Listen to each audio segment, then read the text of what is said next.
घेणं हे क्रमप्राप्त आहे।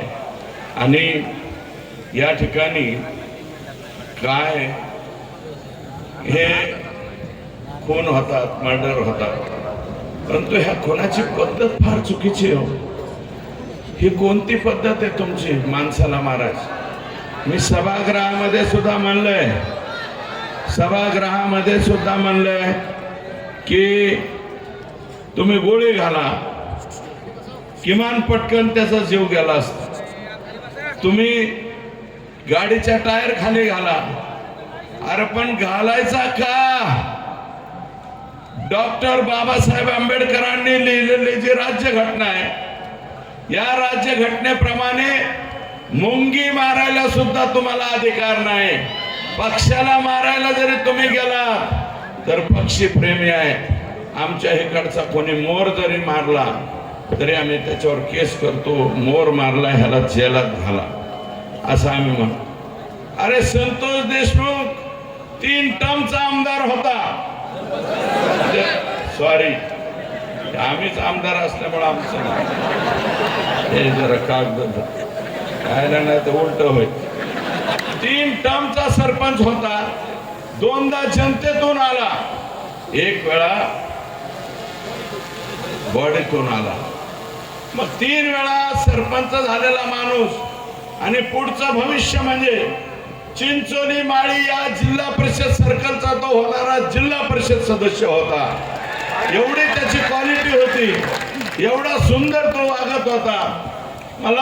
मी एका मुलाखतीत सांगितलंय, संतोष हांगे हे स्वतः म्हणले लोकसभेच्या वेळेस पंकजाताईची रॅली चालली होती, अख्खं गाव म्हणत होतं सत्कार करू नका, तरी सुद्धा ते पाठीमागे नाही, गावातून जायला आम्ही सत्कार करतो। मत किती होते ते रामकृष्ण हरी, पण मत किती होते हा प्रश्न वेगळा, परंतु माझा सत्कार करायला पाहिजे, मी सत्कार करतो। आणि आता नमिता मुंदडांचा सुद्धा बूथ प्रमुख संतोष देशमुख आहे आणि त्या बूथ प्रमुखाची अशा चुकीच्या पद्धतीने जी हत्या तुम्ही केली ना, तर ती कुणालाच पटलेली नाही, एकाही माणसाला पटलेली नाही। तरी सुद्धा तुम्ही फेसबुक व्हॉट्सअपवर ऐज करेंगे तैज,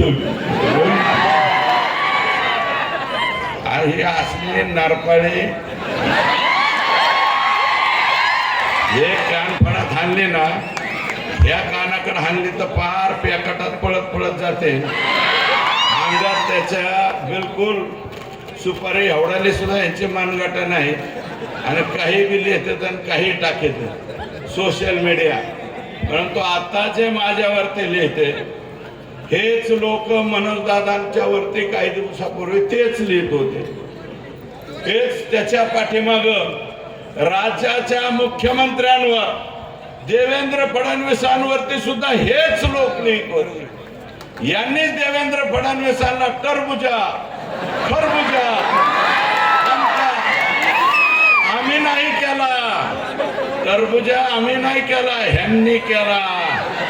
आणि तेच आज उठून मला शिव्या घेते, मला गाळ्या देते, याची अवकात काय, त्याची अवकात काय। अरे माझी अवकात काय, 80,000 मतदानांनी लीड आणि या बीड जिल्ह्यात धनुभाऊ तुम्ही 1,42,000 मतांनी निवडून आले म्हणले।